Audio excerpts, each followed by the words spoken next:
Today on ATV 360, the new Tim Hortons. Is it better than the previous corner cafe? Campus construction. Is it necessary for the university to deforest our campus in an attempt to make it more aesthetically pleasing? State Quad Dining Hall. Has it resulted in better food? And finally, the debate of the day. The NFL. Are they doing enough to punish players for on and off the field conduct? Welcome to ATV 360.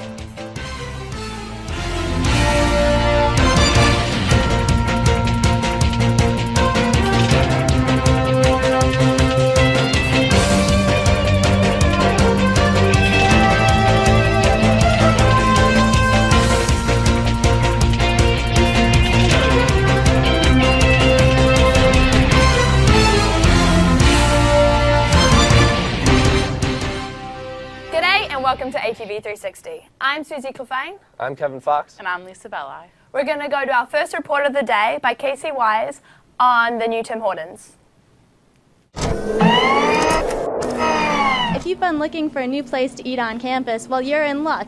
The new Tim Hortons is now open Monday through Thursday from 7:30 a.m. to 11 p.m., Friday from 7:30 a.m. to 4 p.m., and Sunday from 4 p.m. to 9 p.m.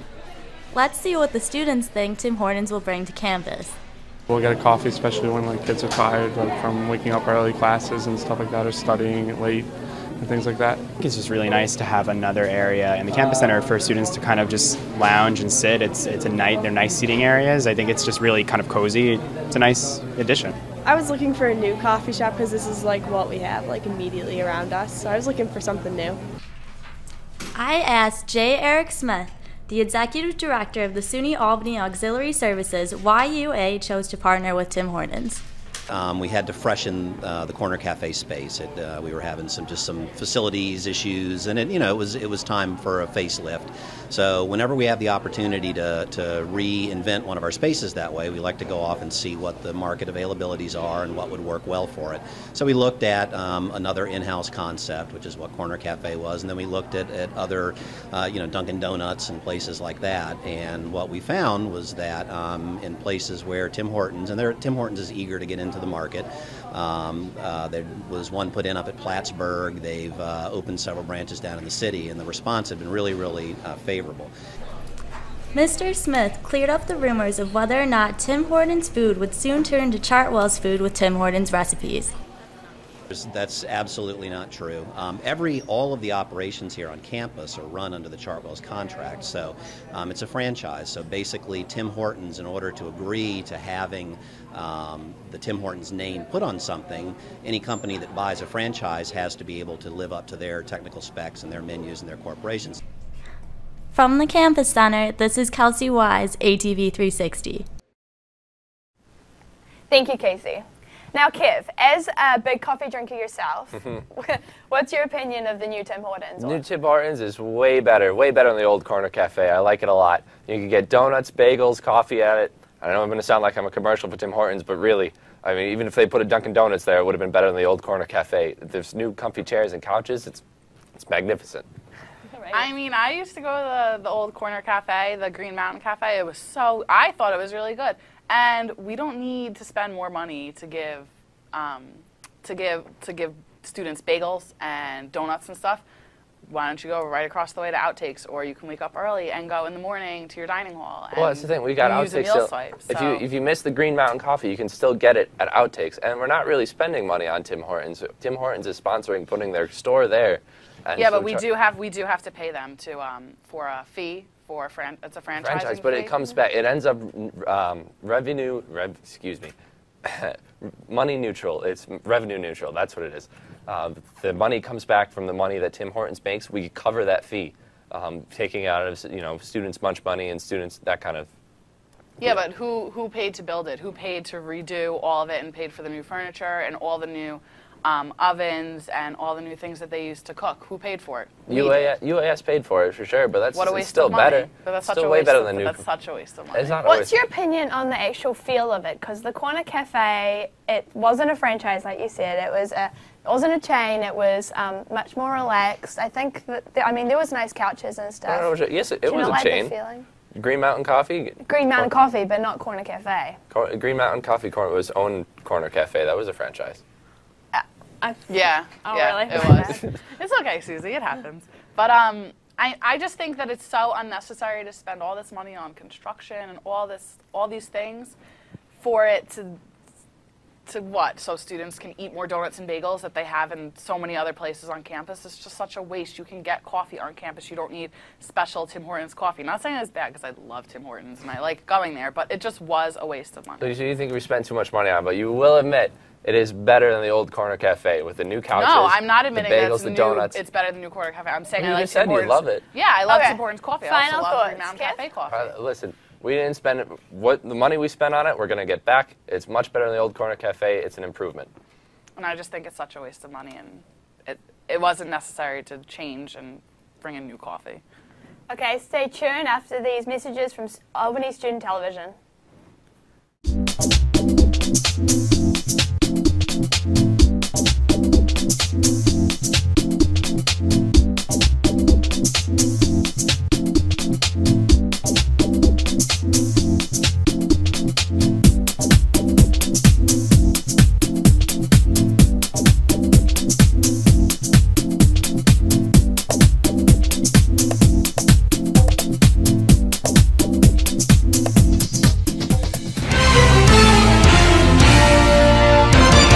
Welcome back. We're going to go to our second piece by Michael Cover on campus construction.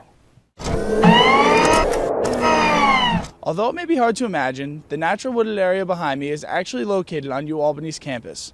A majority of the land like this has been cleared for all the recent construction projects that have been taking place. I spoke with some UAlbany students to get their opinions about the recent deforestation on campus. I ran into Amanda Andres, who practices the art of falconry.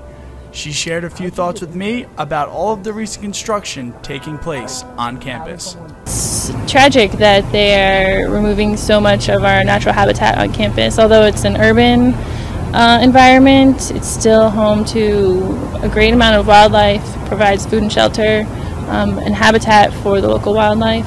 It's terrible. You can't even see Collins Circle, and there's just green fence everywhere. It's awful. And then they cut down all the nice trees in front of State and Colonial. I don't know. It's even more concrete looking than ever. I think it's great that they're doing construction, considering the fact that our campus is pretty dull because it's a lot of concrete, truthfully. But I think they're doing it at the wrong time. I think they should schedule these constructions during the summertime and try and work them out so that they are done when students get to campus, so it's not in our way. This is a site University at Albany students are all too familiar with. There's construction going on all over campus, and it has not gone unnoticed. At a time when the university is making cutbacks everywhere, is this the right time for all of this construction to be going on? I spoke with several students who wanted to voice their opinions. I don't know how they justify all the construction that they're doing. I know for like some of the dorms and stuff, they're saying overpopulation, they're moving on, and like I think they're trying to make it better like flow for the driving or whatever. But yeah, I haven't gotten much information as a student as to why they're actually doing it. They're cutting language programs. They could put the money to the language programs instead. I have many friends who are French majors, and they're so upset. I mean, kids come to the school because of our broad programs and language programs. Why cut that and then make a parking lot? With ATV 360, I'm Michael Kovar. Thank you, Michael. So Lisa, there was quite a lot of negative feedback in that. What's your opinion on the campus construction? I think that it's really unnecessary to take down all the trees on campus to make it more aesthetically pleasing. As Joanna Alexander in the piece said, that you're cutting down the trees and you're exposing the concrete. What's the one thing that everybody complains about on this campus? Is that it's a completely concrete campus and that it's ugly. They're not saying that it's ugly because of the trees. They're saying that the concrete's ugly. So tearing down trees and exposing all the concrete is making it really ugly. But listen, Joanna Alexander is clearly, she doesn't know anything about trees. I'm a little bit of a tree nerd. I worked for the U.S. Forest Service. I know a little bit about this topic. These trees, they planted the exact same species of trees all over campus. And because of that, they are now infected with the North American pine beetle. They are diseased. They're going to die within the next couple of years. That's why they're cutting them down. They're not cutting them down because they're in the way of construction. They're cutting them down because if we don't, we're going to have a forest of dead standing trees all over campus. They're also cutting them down because they're trying to make this campus more appealing. And I think that it's it's just there's just so many things that money's being wasted on at this campus, and we have all these academic programs being cut, and like making a bench outside of Dutch Quad with concrete isn't really something that's going to help our school. The money they're spending on this construction program, though, they can't spend on the language. Who was the other quote? Isaac, I can't pronounce his last name, wanted us to do it during the summer. He wanted us to save the programs or use the money that we're using in construction on the language and the classics major that's getting cut. We can't do that. It's stimulus money that we're using for these construction projects. The stimulus money needs to go towards capital projects. It needs to build something. We can't spend stimulus money on our cut languages, on our budget deficits. Do you think there should be a separation between the building and the academic funds, or do you think they should be able to put it into a big pot and divvy it out so everyone, so it can be split evenly? That's a tough question. I really think that making the campus more beautiful, yes, okay, that's going to be more pleasing to students, but nobody is going to look at our business school and say, hey, I'm not going to go to UAlbany because the campus is ugly, and even though their business school is one of the top 10 in the state. Like, that just doesn't happen. Someone isn't going to choose the way the campus looks over academics. That's just not going to happen. The School of Business, they are going to say, well, there's an overpopulated school. They haven't had new dorms since 1970. They might have the top business school, but this other's business school, like Binghamton, which has, for the same price, is better and has better dorms, I'm going to go there instead. These construction projects will help us. Plus, the School of Business, like we mentioned, is going to get a brand new building from capital projects and from stimulus money. Yeah, but it's just, I think it's just a waste of money to deforest our entire campus, just because. Why do we need to take all the trees down? Yes, okay, they're infected, but why are we taking them down and then using more money to build it up? I would think that with stimulus money should go towards everything. Stimulus money should not just be used on construction that really has nothing to do with the academics at this school. Okay, Lisa, final thoughts? I just think it's a waste of money, and I just think we need to spend our money more wise. Kev, your thoughts? It's not a waste of money. The trees they're cutting down would have been dead in the next couple of years anyway, and the money that's being spent on these capital projects does benefit the school and does benefit the academics. Okay, we're going to go to our BNP report by Mikhail Hailu.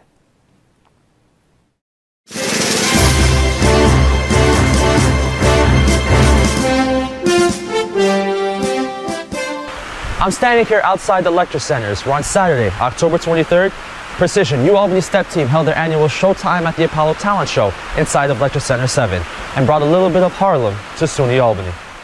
The show featured students on campus showing off their talents in many respects. It opened up with the girls of Precision performing a remix of previous acts to teach us how to step and led way to the actual contestants. The acts ranged from people performing poetry to tap dancing to some singing and a few rapping. Acts that the crowd liked were cheered. Acts that weren't were whomped, and the contestants literally swept off stage. To get in contact with Precision, go to Facebook and search Precision is so hot. Be sure to check out all of Precision's upcoming events for next semester and beyond. From outside the LCs, for ATV 360, I'm Matt Kalhailu. Thank you. We're going to go to our third report on the State Quad Dining Hall by Jason Seligson. I'm here in the new State Quad Dining Hall, which, after a year-long wait, UAlbany finally unveiled this fall. We asked students what they think of the new dining hall and how it compares to other dining options on campus. Well, I'm really glad we have a new dining hall. It's really convenient, and I think it looks cute and presentable. I like the way they have the dish rack at the end that you can put everything back. It's very similar to Indian. It has all the good things. The only thing that I hate is that they don't have a grill for the sandwiches. It's more fresh. It has a nice feel to it. It has good food, good drinks, especially the orange juice. I'm a big fan of the fresh squeezed orange juice, so that's a plus. I like the way they have it set up in the front, where it's just all continuous and like the food's all in one spot. And I really like the new pizza oven. I think the pizza here is probably the best on campus. I think just because it's new, it's a whole lot nicer. And people, I know a lot of my friends want to eat here more rather than Indian or other ones, I guess, so yeah. Without a doubt, State's new dining hall looks impressive, but these changes didn't happen overnight. I spoke with J. Eric Smith, Executive Director of UAS, who told me just how much work went into its construction. We took this entire building down to the sand underneath the floor at this point. It's literally, this university campus used to be a golf course. We completely gutted the place all the way down, re-poured floors, rebuilt it completely from scratch, and including the residence hall above us as part of that project.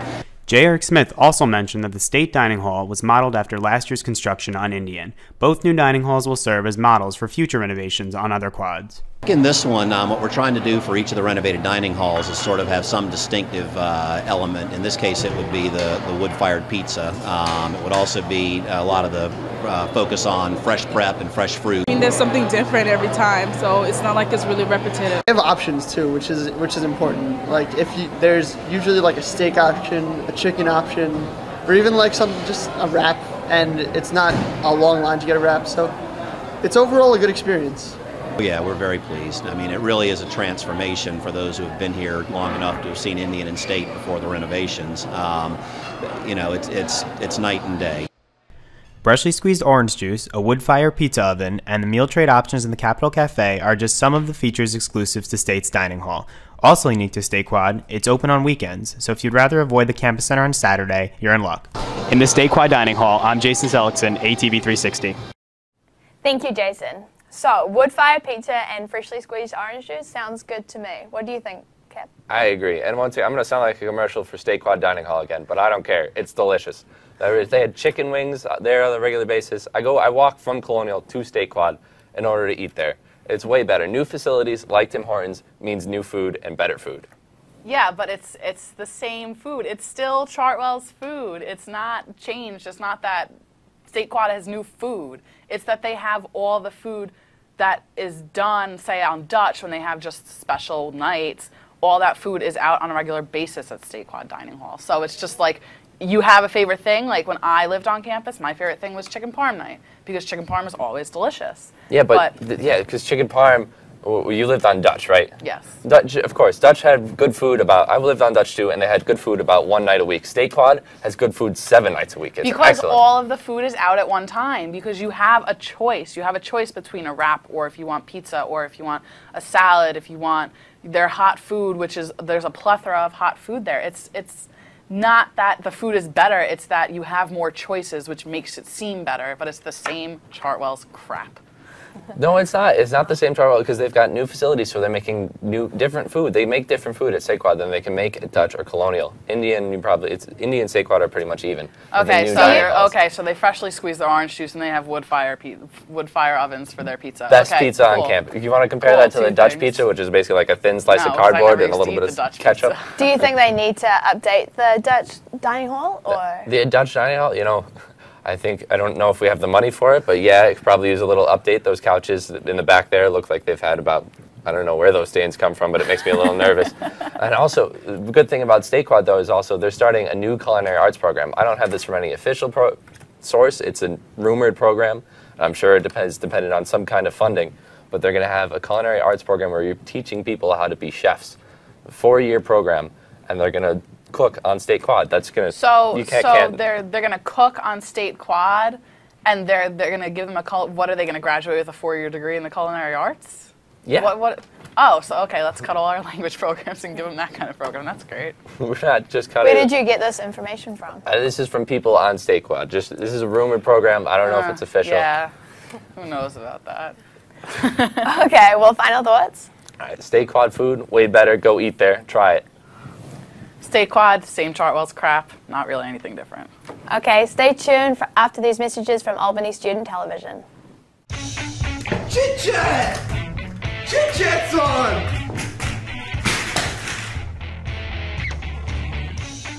Chit Chat's on! Chit Chat! I'm so excited! Woo! Chit Chat! Chit Chat! Chit Chat! Chit Chat!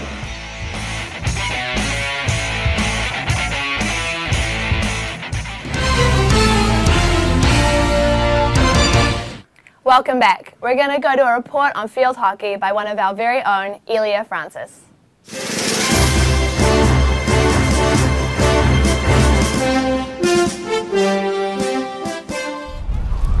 Hi, I'm Elia Francis.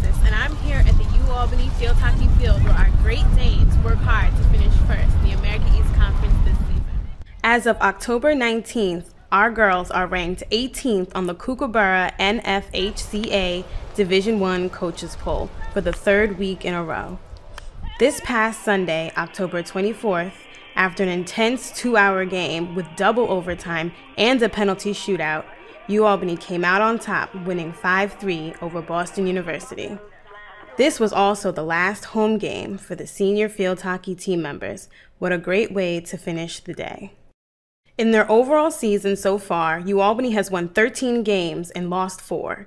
In the America East Conference, they are undefeated, winning all 4 games against Fairfield, Maine, Vermont, and Boston.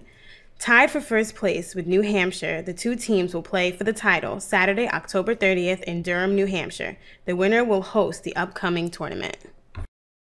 Let's wish our Danes good luck as they finish out their season with a bang. From the field hockey field, for ATV 360, I'm Elia Francis.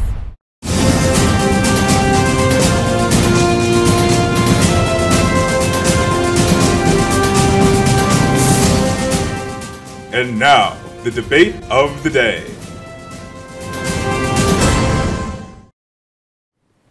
Welcome back for our debate of the day for all you football fans out there.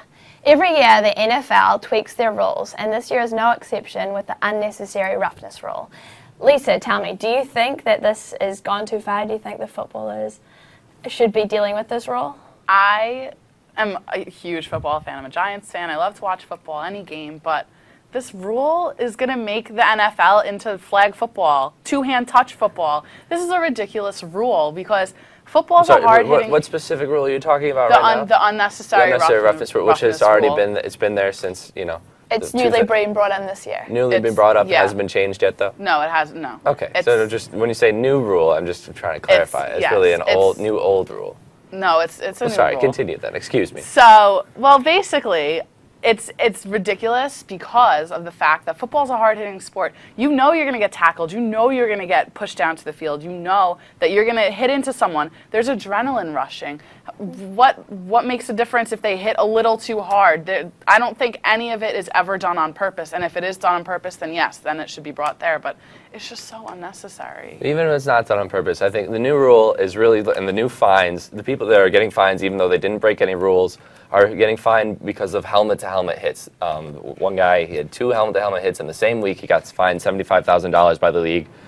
I think we can all agree, no matter how hard-hitting a sport football is, we don't need people smashing heads together. You're talking about James Harrison? I'm talking about James Harrison. The linebacker from the Steelers. Well, he said that he's been brought up this way, like to tackle like this for the past 20 years. How do you tell these footballers that have been playing this long and working this hard in the NFL that they have to suddenly change the way they're tackling, not fighting? Simple. You need to change the way you're tackling. I'm sorry you were taught this way to begin with, but helmet-to-helmet contacts are awful Kevin, for people. They cause concussions, they cause long-term memory loss and brain damage. We really want our players to... Everything else in football can cause a concussion. You're tackled to the ground, your head falls back, and it hits the ground really hard, and the back of your head hits the ground. There's a concussion right there. That's what the helmets are designed for. The helmets can protect you in there, but helmet-to-helmet contacts, there's no helmet strong enough to stop... Do you have a point that tells me that all these helmet-to-helmet contacts are on purpose? It's adrenaline. Have you ever had adrenaline before? Of course. I know I've had adrenaline before on this show, and you want to like bash the person, and you're not doing it because you want them to get hurt. You're doing it because you want to win. You've wanted to bash me before on this show. My words have been so pointed to the point that you've wanted to get up and smack me. Well, I really wish I would have had a helmet if that had ever happened, but there's no helmet strong enough to prevent when someone, a 300-pound man who can go 40 yards in 4 seconds, comes barreling at you and smacks into you without his helmet into your helmet without you knowing it. That causes concussions and that causes long-term health This is what's wrong with society today because we're just getting like too much of sissies. The NFL needs to grow up and put on its big boy pants is what I really think. Okay, the NFL needs to put on their big boy pants. Do you think off the field they're doing enough? There's like been a run of incidents with Michael Vick. The NFL really needs to step up their game with that. They need to stop worrying about what happens on field with this unnecessary roughness crap, and they need to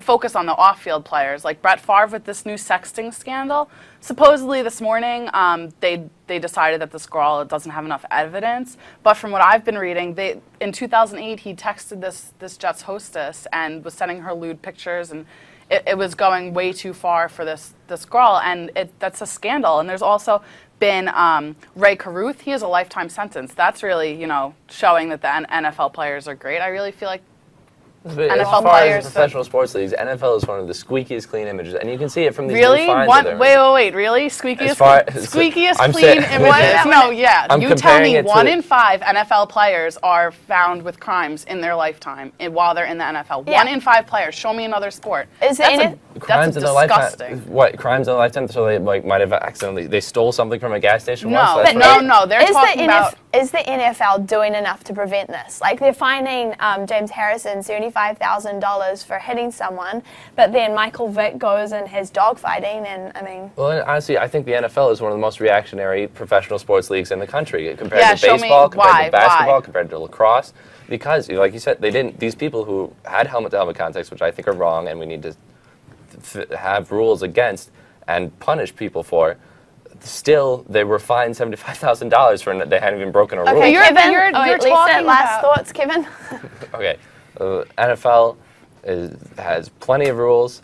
We need the helmet-to-helmet contact is another one where they need to address it more. They need to make new rules about. But as far as off the field, they do a great job already. Lisa, final thoughts? Kevin's just trying to avoid the topic, and he's being a sissy just like the NFL's being. And you really need to realize that they're not being good role models for the future NFL players, the future kids that want to watch football, and their parents are going to start saying no because they're not going to want their kids watching people commit crimes and arrest, but they're still allowed to play there. So our argument is basically that I'm a sissy. Yeah, you are a sissy. Thank you, Lisa. Okay, thank you for watching. Please stay tuned for ATV weather.